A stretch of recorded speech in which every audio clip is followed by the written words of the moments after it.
Հայրենական մեծ պատերազմի հաղթանակի օրվա կապակցությամբ հանրապետության տարբեր մարզերում շուրջ 100 համայնքներում ԲՀԿ առաջնորդ Գագիկ Ծառուկյանի հանձնարարությամբ կազմակերպվել են հիշատակի եւ հարգանքի տուրքի բազմաթիվ միջոցառումներ։ Տոնական միջոցառումների շրջանակում հանրապետության բոլոր մարզերի ավելի քան 100 համայնքներում կազմակերպվեցին ծաղկեպսակների եւ ծաղիկների խոնարհման արարողություններ՝ ի հիշատակ պատերազմում զոհված եւ հաղթանակ կերտած հերոսների։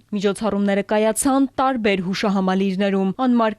մոտ եւ պատերազմին նվիրված հուշարձանների տարածքներում, որտեղ հավաքվել էին համայնքների բնակիչներ, երիտասարդներ եւ հասարակական գործիչներ։ Գագիկ Ծառուկյանի հանձնարարությամբ իրականացված նախաձեռնության նպատակն էր եւս մեկ անգամ ընդգծել պատմական հիշողության պահպանման, վետերանների հանդեպ հարգանքի եւ երիտասարդ սերնդի հայրենասիրական դաստիարակության կարեւորությունը։ Նման միջոցառումները ոչ միայն հարգանքի տուրք են անցյալի հերոսներին, այլև կարևոր պատգամ ապագա սերունդներին, որպեսզի երբեք չմոռացվեն խաղաղության արժեքն ու հաղթանակի գինը։ Մայիսի 9-ը միավորում է բոլորիս, անկախ տարիքից եւ քաղաքական հայացքներից, որովհետեւ հաղթանակի հիշողությունը համազգային արժեք է։ Այսօրը մեզ հիշեցնում է, որ ժողովուրդների ուժը միասնականության, հավատքի եւ հայրենիքի հանդեպ սիրո մեջ է։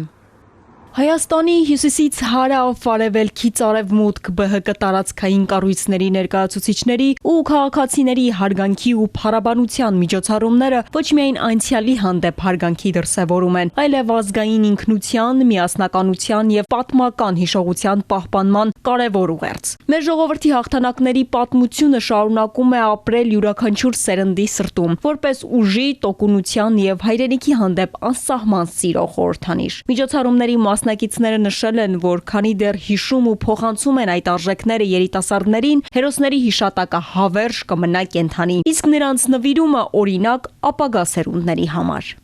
Ալադավթյան, Էպիկենտրոն։